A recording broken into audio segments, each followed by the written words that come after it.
Halo semua, Assalamualaikum. Jumpa lagi dalam channel Dapur Awi. Okey, hari ini Mamu nak share dengan hampa tentang satu tajuk berkenaan tentang kenapa perlu guna induction cooker. Baru-baru ni Mamu dapat feedback daripada viewers dan juga subscriber Mamu tentang video-video yang Mamu upload. Dia cerita dia macam ni. Dia tanyakan pada Mamu, bila dia tengok video masakan Mamu gunakan induction cooker. Jadi dia tanyalah Mamu tolong review sikit cerita pasal induction cooker. Ada yang tanya pasal Mamu cuba cerita sikit kelebihan dan kekurangan dia. Di sini Mamu akan ceritakan, Mamu akan kongsikan tentang pertama sekali kelebihan menggunakan induction cooker. Kedua, Mamu akan ceritakan tentang kelemahan ataupun kekurangan induction cooker. Yang ketiga, bagi pandangan Mamu ataupun nasihat Mamu ketika menggunakan induction cooker. Yang keempat, kita akan buat sedikit kesimpulan adakah bagus ataupun tak bagus kita gunakan induction cooker. Okey, yang ini adalah induction cooker Mamu yang Mamu gunakan dalam siri-siri masakan Mamu. Jenama dia Electrolux. Model dia ETD42SKA. Okey, kelebihan menggunakan induction cooker. Pertama sekali, induction cooker ni dia tak menggunakan gas. Dia semata-mata menggunakan tenaga elektrik. Okey. So, kelebihan dia tak perlu nak gunakan gas. Kita tak perlu nak usung gas. Gas habis, dia tak perlu nak telefon kedai suruh hantar gas ke rumah. Itu bagus. Itu kelebihannya. Yang kedua, dia menjimatkan masa. Bila kita letak je kuali, bubuh minyak, sat je dia mendidih. Ya, bila kita masak je ayak, dalam berapa second ayak tu dah mendidih ataupun menggelegak. Ni bagus dia induction cooker ni. Okey, yang ketiga, lepas kita masak, kita hanya ambil tisu ataupun kemborok, kita lap je. Mudah kan? Tak perlu menyentai lagi. Kalau dapur gas dengan minyak, kita nak sentai lagi, buh sabun lagi. Kalau tidak, bertepek atas minyak tadi. Dengan ni, permukaan dia kebanyakannya sekarang adalah tempered glass. Tempered glass. Jadi, ambil kemborok, kita lap saja. Settle. Ini yang paling win. Lap saja dah bersih.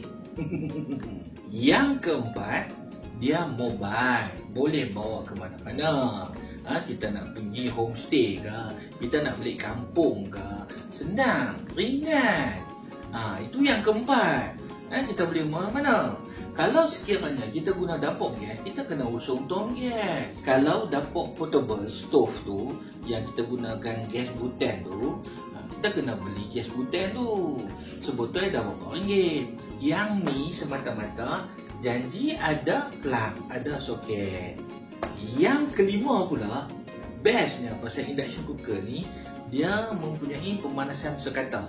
Bila kita on saja, permukaan ni akan panas. Kuali tu, maksud Mamu kuali tu, dia akan panas secara sekata. Kalau sekiranya dapur gas, dia ada dia punya tungku betul Tungku tu dia ada lubang-lubang tempat keluar api.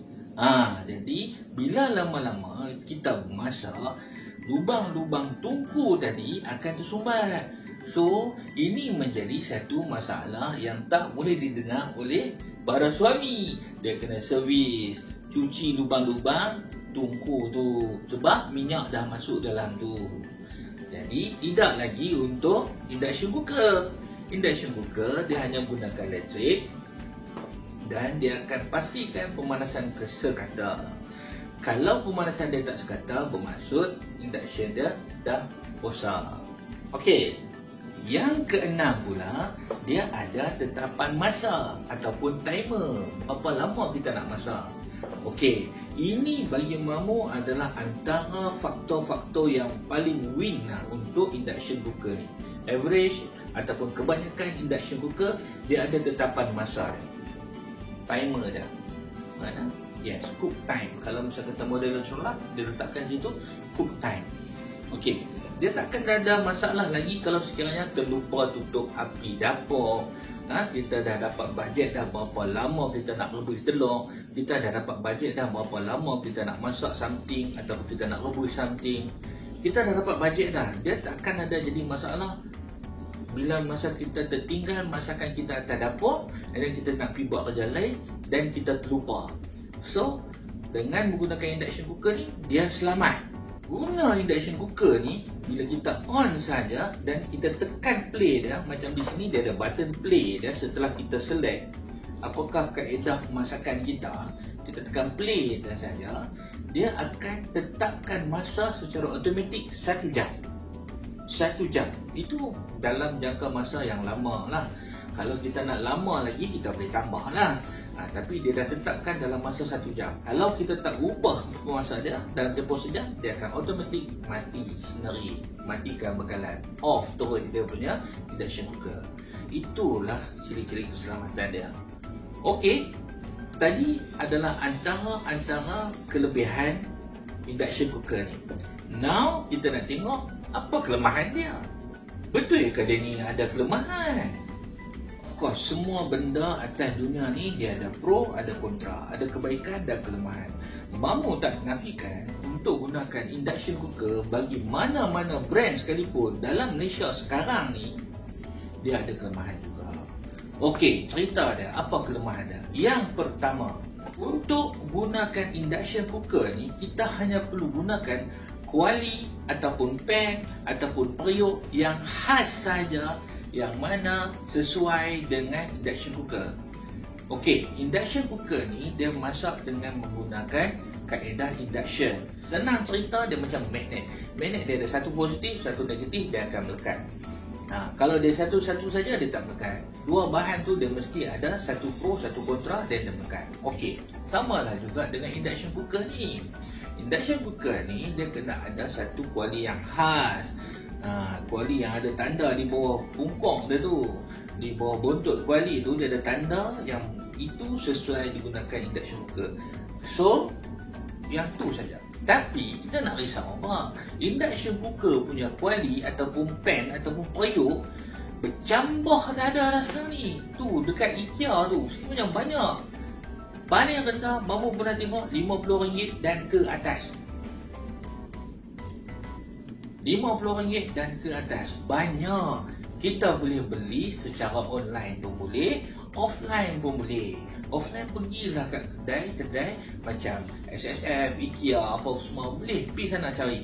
Online pun lagi senang. Tekan-tekan, tunggu masa berapa hari, mai. Kelemahan yang kedua induction cooker ni adalah induction cooker ni 100% menggunakan elektrik untuk beroperasi. Kalau tak ada elektrik, tak boleh pakai lah, tak buang. Kelemahan induction cooker yang ketiga yang mamu nak cerita ni, cantik kan?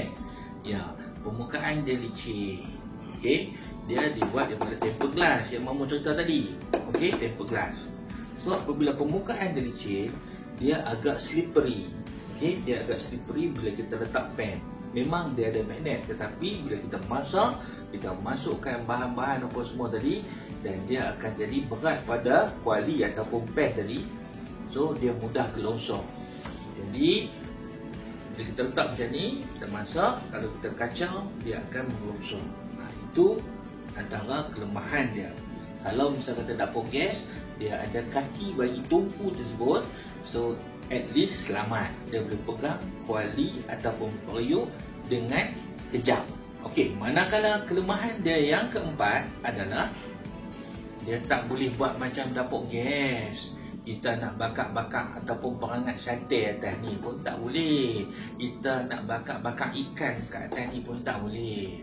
Tapi mamu yakin in the future nanti pengilang-pengilang ataupun brand-brand ni dia akan tambahkan lagi feature ataupun kelebihan-kelebihan bagi induction cooker yang mana yang tak boleh buat sekarang. Percaya? Okey, tadi adalah antara kelebihan dan juga kekurangan menggunakan dapur induction ni yang mamu dapat detect. Mungkin ada poin-poin yang lain yang mamu tak senaraikan di sini. Tuan-tuan sendiri ada yang jumpa masalah tu. Okey, jadi boleh letakkan feedback pada Mamu punya ruang komen di video di bawah. Okey, sekarang Mamu nak share pula pandangan Mamu ataupun nasihat Mamu bagi pengguna-pengguna induction cooker di luar sana. Pertama sekali, pastikan kita letakkan di tempat yang selamat. Contohnya di dapur. Paling penting tu anak-anak tu. Paling penting anak-anak tu. Pastikan dia tak sampai dekat sini. Okey, bahaya. Tapi salah satu kebaikan dia juga, kalau kita gunakan dapur gas, kita tak boleh gunakan tirai-tirai apa semua tu, tak boleh guna. Nanti api tu sambak tirai. Kena ingat, siapa yang ada tu, ingat. Ini salah satu ciri-ciri keselamatan bagi pengguna dapur gas. Janganlah ada tirai-tirai tu. Kalau ada pun bagi tinggi lah, nanti dia sambak habis. Tapi kalau nak gunakan induction cooker, bolehlah pasang tirai yang berapa-berapa tu, tak jadi masalah. Yang kedua, kalau nak bagi anak-anak guna, pastikan ada pengawasan daripada kita, ibu bapa. Kalau kiranya anak tak guna, lainlah kalau dia memang dah cekap guna, dah banyak kali dah ajak tu, dan cerita. Ini macam mana sekalipun, kalau Mamu sebenarnya, pastikan anak-anak. Bukan apa, sebab kawasan dia yang slippery ni, licin, kita takut. Yang ketiga, pandangan Mamu daripada segi rasa ataupun hasil masakan dengan menggunakan induction cooker. Orang kata masak dengan induction cooker ni dia tak sesedap macam dapur gas. Tapi bagi Mamu tak ada beza sangat. Okey, kalau kita nak ingat balik, mesti ada perbezaan di antara dapur gas dan juga dapur arang ataupun dapur kayu. Betul? Orang dulu juga suka masak dengan dapur kayu.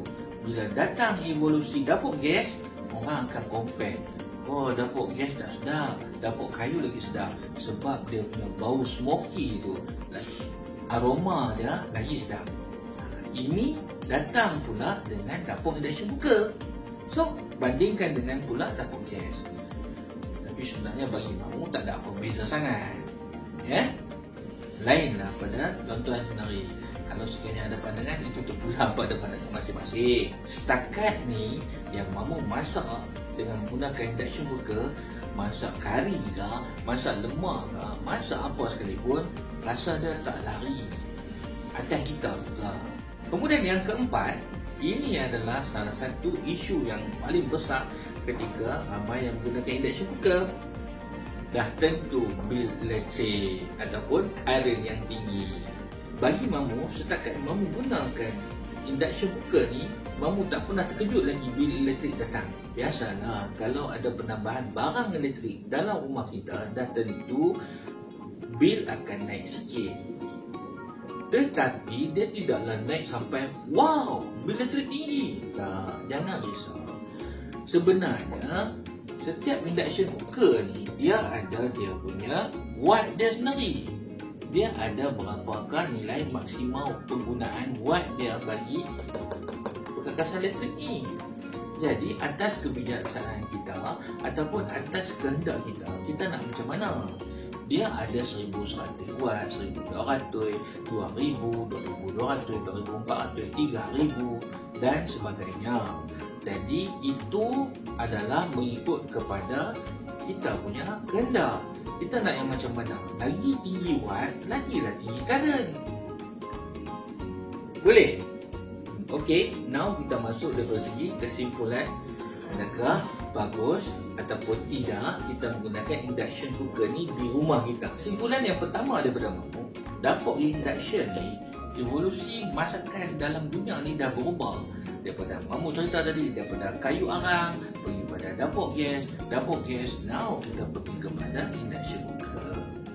Okey, yang kedua dalam kesimpulan menggunakan induction cooker ni bagi Mamu lah kan, dia banyak menjimatkan masa kita, dia banyak menjimatkan tenaga kita, dan yang ketiga paling penting sekali, dia bagi banyak perlindungan daripada aspek-aspek keselamatan.